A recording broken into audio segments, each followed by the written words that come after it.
Thanks for joining us on Arirang News. I'm Kim Dami in Seoul. South Korea recorded its largest current account surplus in 2 years and 8 months in May, thanks to strong exports, including chips. In fact, Samsung Electronics, South Korea's main chip exporter, flagged a second quarter operating profit of $7.5 billion. The 68-year-old driver behind Monday's deadly car accident in Seoul told investigators that a sudden unintended acceleration caused the accident. He also insisted the car's brakes didn't work at the time of the accident. Now, an exit poll indicates the UK's Labour Party is on course to win a huge parliamentary majority in the general election. Now, the win will make Keir Starmer the country's next prime minister. South Korea recorded its largest current account surplus in more than 2 years on the back of strong exports in May. According to the Bank of Korea on Friday, the country's overall current account balance in May recorded a surplus of $8.9 billion. This marks the largest surplus since September 2021 and was mostly driven by exports, surging around 11% on-year on robust demand for semiconductors. It's also a turnaround from April, when the current account swung into the red for the first time in a year on the back of increased dividend payments to foreign investors. And Samsung Electronics has beaten market expectations, projecting higher operating profits in the second quarter compared to the year before. South Korean tech giant reported Friday an estimated second quarter operating profit of 10.4 trillion Korean won, or that's around $7.5 billion, marking over a 15-fold surge from the same period in 2023. This comes as demand and prices for memory chips increased due to the boom in artificial intelligence computing. Now, sales jumped 23.3% on-year to $53.6 billion for the same period. The driver behind the deadly car accident that took 9 lives in downtown Seoul on Monday night faced police questioning on Thursday. He argued that sudden unintended acceleration caused the accident. Lee Seung-jae has more. Police in Seoul have conducted their first interrogation on the driver behind the deadly car crash that killed 9 and injured 7 others near City Hall on Monday night. The questioning took place on Thursday at Seoul National University Hospital, where the driver is being treated with 4 investigators and a lawyer present. During the 2-hour interview, the driver reiterated his initial statement that it was a sudden unintended acceleration that caused the deadly accident. According to the 68-year-old driver, surnamed Cha, he tried to step on the brakes, but it was stiff and could not be pushed down. As Cha is still recovering from his injuries, the police plan to continue questioning at a later date. Additional investigations will be conducted to inquire about the basis for determining sudden unintended acceleration, whether there were any abnormalities during the vehicle operation, and why the driver was driving in the wrong direction in the first place. It has been confirmed that the driver had begun accelerating from the time he left a hotel parking lot, so he's also expected to be asked about the reason for speeding at the time. On top of that, the police will question Cha over why he drove towards a group of pedestrians on the sidewalk. Police also say that based on an ongoing analysis of the sedan's event data recorder, the suspect significantly pressed the accelerator shortly before the accident. They also discovered that the secondary brake light did not light up during the accident and that no skid marks were found at the scene, contradicting the driver's claim of having applied the brakes. A Seoul court on Wednesday denied an arrest warrant request by the police, saying that he has no reason to evade police question, as he's currently hospitalized and under police protection for his personal safety. Lee Seung-jae, Arirang News. Senior doctors at Asan Medical Center began reducing patient care starting Thursday in protest against the government's medical school quota expansion. Now, patients took to the streets, urging those doctors to return to duty. Cha Yoon-kyung has more. At an emergency committee meeting of professors of medicine at the University of Ulsan, affiliated with the Asan Medical Center, they said that they will take intensive measures to ensure that there is no disruption in the treatment of critical illnesses and emergency care, but begin reducing non-essential treatments and surgeries instead of going on a full-scale strike. On the first day of readjusted medical treatment, the emergency committee predicted that major surgical operations would drop by 29% compared to last week. Hospital management expects there will be no massive disruption since there are about 10,000 outpatient appointments as usual. In response, a group of 92 patients' organizations staged a rally in central Seoul on Thursday, calling for doctors to end their ongoing walkout that has disrupted public health services and caused fear among patients. On the same day, Lee Sang-min, the Minister of Interior and Safety, vowed measures to minimize any negative impacts on returning trainee doctors, reiterating that the government will support them. Minister Lee once again explained the necessity of medical reform and urged trainee doctors to return to work. Lee also asked the residents to engage in dialogue to actively explain their demands. The government will announce measures for trainee doctors who have not returned to work in the near future. Cha Yoon-kyung, Arirang News. The National Assembly voted to pass the contentious opposition-led bill that calls for a special investigation into the death of a Marine during last year's floods. Now, the ruling party lawmakers walked out in protest during the vote. Our Lee Si-hoo reports.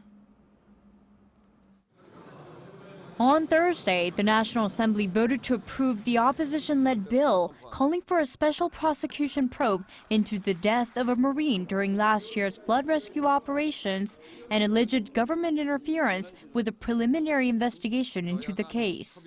It passed with 189 votes for and 1 against amid the ruling People Power Party walkout and protest. The voting followed a day-long filibuster launched Wednesday and an ensuing clash over its end declared by Speaker Woo Won-sik. During the filibuster, the PPP asserted the bill was politically motivated and targeted President Yoon Suk-yeol. The opposition bloc, led by the main opposition Democratic Party, reiterated the need for a special investigation, bringing up allegations that the government and military officials interfered with the initial internal investigation. But the bill was actually first introduced during the 21st National Assembly, also by opposition lawmakers who passed it unilaterally in early May. President Yoon Suk-yeol later vetoed the bill and it failed to pass a revote by the Assembly. The DP then reintroduced the bill as its first legislative goal when the 22nd National Assembly began its term at the end of May. Following Thursday's vote, PPP leader Chu Kyung-ho said the party will not be attending the opening ceremony of the 22nd National Assembly, originally scheduled for Friday. Chu also requested that President Yoon Suk-yeol too does not attend. Meanwhile, a high-ranking official at the presidential office called Thursday's legislative move a violation of the Constitution and a shame to the constitutional history. Lee Si-hoo, Arirang News.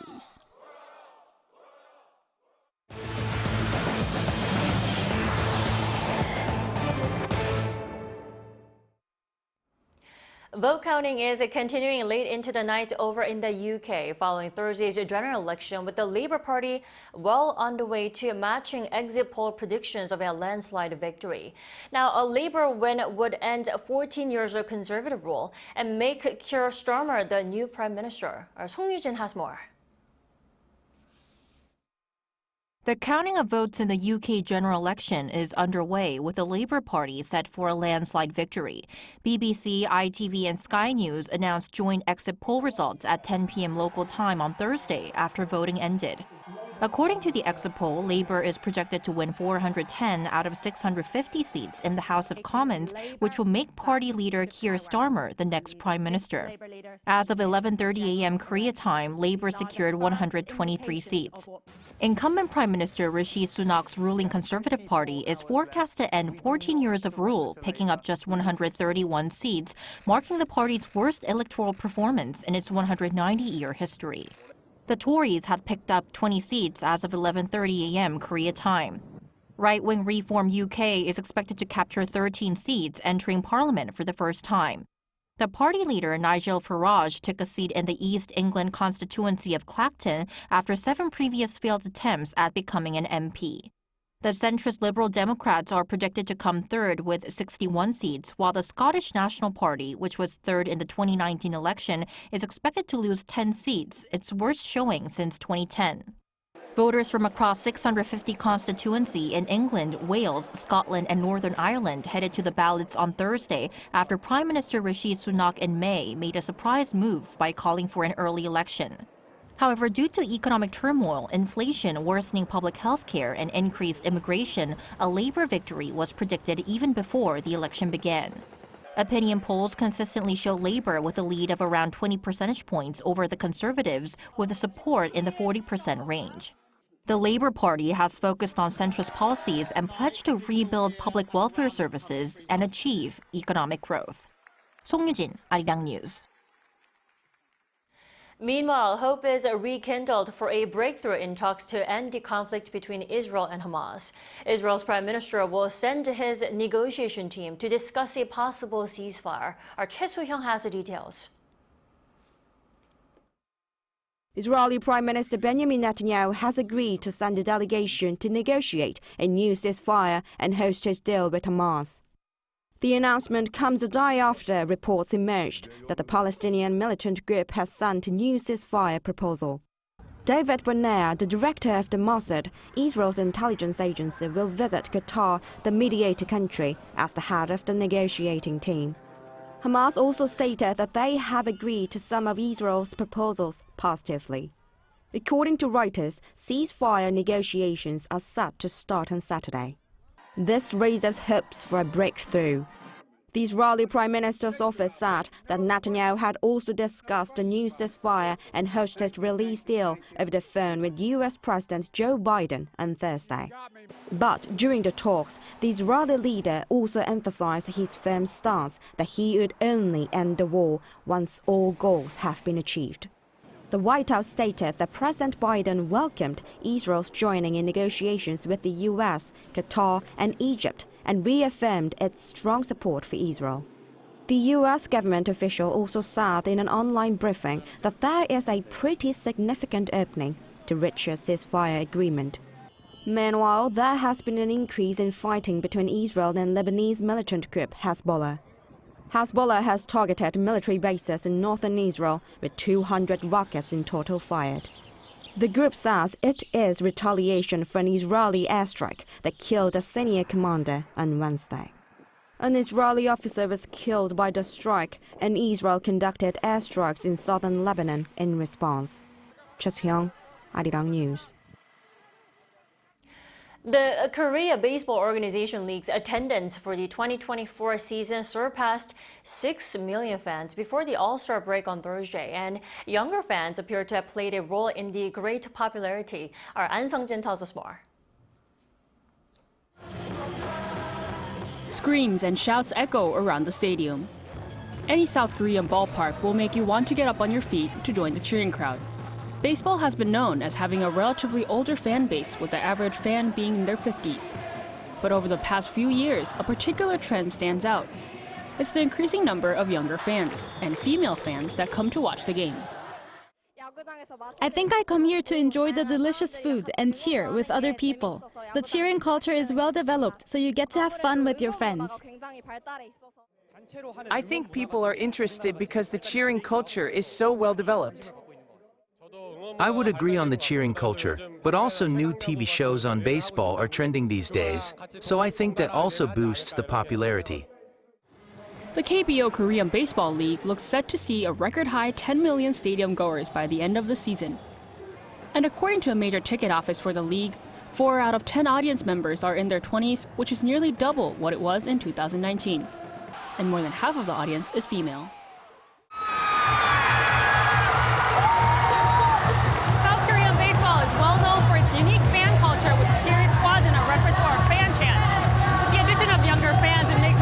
More dynamic and an enjoyable experience. Then what attracts this younger age group? An official says there's more to Korean baseball than its outstanding cheering culture. As we work with more OTT services such as YouTube as well as Instagram, fans get to enjoy more of our content. There are also many content creators that the Korean Baseball League has to compete with. So we plan to develop more sports content that captures not only young fans but other age groups too. With the vibrant cheering culture attracting more and more fans, an afternoon at the ballpark looks to be one of the hottest tickets in town. 안성진, Arirang News.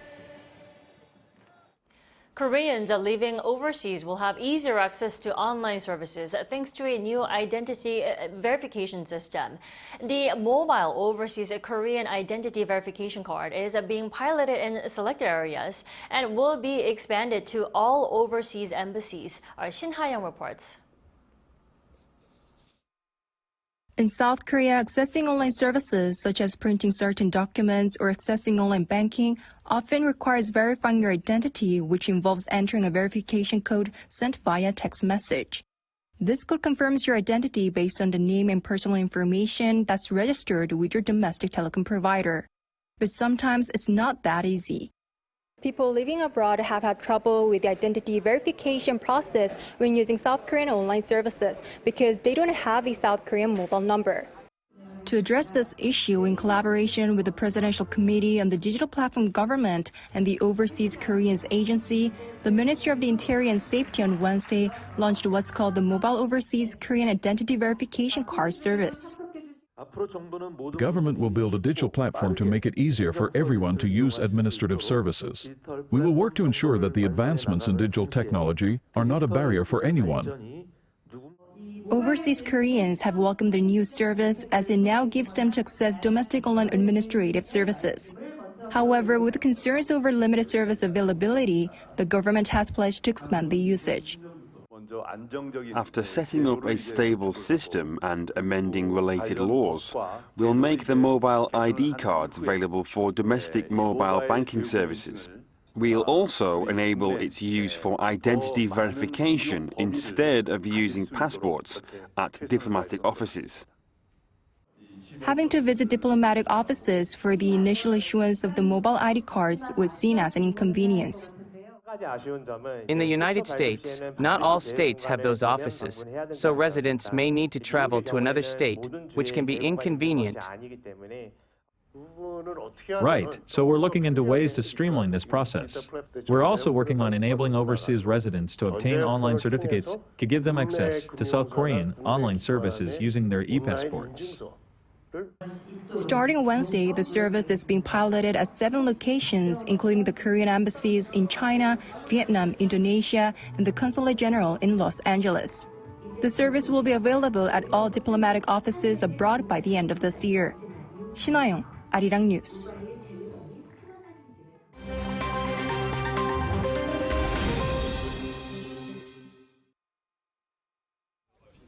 Let's take a look at the latest news in the world now.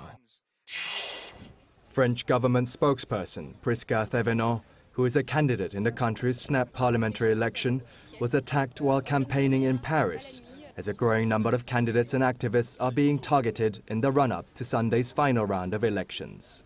Thévenot was putting up election posters with members of her team in the southwest of Paris when a gang of around 10 youths assaulted them for trying to stop them from defacing party posters. While Thévenot herself was not harmed, her deputy suffered an arm injury and a campaign team member activist ended up with a broken jaw. French Interior Minister Gérald Darmanin said police arrested 4 people, including 3 teenagers. Prime Minister Gabriel Attal condemned the attacks and called on French citizens to reject the climate of violence and hatred that's taking hold. 30,000 police are set to be deployed across France for Sunday's second round of parliamentary elections to ensure order is maintained. Following Tuesday's crowd crush at a Hindu religious event in India that left 121 people dead, the Indian police said on Thursday that they had arrested 6 people in connection with the incident. A police report said that some 250,000 people gathered to listen to preacher Suraj Pal Singh, also known as Bol Baba, while the organizers of the event only had permission for a maximum of 80,000 people. 4 men and 2 women were arrested for the deadly crush in India's northern state of Uttar Pradesh, all of whom were aides of the religious leader. Preacher Baba stated on Wednesday that the stampede was caused by antisocial elements, with no further explanation given. Officials said that by Thursday, the dead, which includes 112 women and 7 children, have all been identified and their bodies given back to their families. This summer in Russia is proving to be one of the hottest seen in more than a century. Moscow broke its 1917 temperature record this week, and many cities across the country are sweltering in temperatures well above 35 degrees Celsius. According to the Phobos Weather Center, on Wednesday, the mercury rose to 32.7 degrees Celsius in Moscow, topping the record set in 1917 for that day by half a degree. Phobos stated that records were broken across the country from Russia's Pacific coast to Siberia and regions closer to Europe. While many Muscovites are finding relief in the city's fountains and parks, Moscow Mayor Sergei Sobyanin urged residents to take precautions amid the heat wave. And finally, to New York's Coney Island and the annual 4th of July hot dog eating contest, where competitive eaters gorged on dozens of hot dogs. This year saw a new champion in the men's category, with Chicago's Patrick Bertoletti chomping down on 58 hot dogs in 10 minutes to take home his first mustard belt. Defending women's champion Miki Sudo broke a record with 51 hot dogs in 10 minutes, once again making history at the contest. The American spectacle, held annually on Independence Day, began in 1980, when the winners of the first ever competition tied with just 9 hot dogs each. Kim Seong, Arirang News.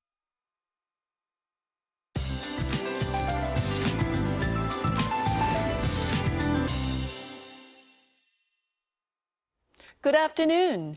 Most of the rain clouds have moved away from the peninsula, and the skies are turning sunny for most parts of Korea, beaming down very strong UV rays to extreme levels for Jeju and some of the south coast in the afternoon. So don't forget your sun protection items today. However, the heat gets stronger for those in certain parts of the country with heat advisories in place. The capital area has lower daytime highs though under cloudy skies. Seoul gets up to 27 degrees, Gwangju at 31, but Gyeongju tops out at 34 degrees this afternoon. Drink plenty of water and take it easy today. Also, food safety is a must around this time with the intense heat and humidity. Meanwhile, more monsoon rain is in the forecast this weekend. It's going to rain down heavily on Saturday in the central regions, but the south will be rainy on Sunday, so plan accordingly for your weekend. With that in mind, let's take a look at the international weather conditions.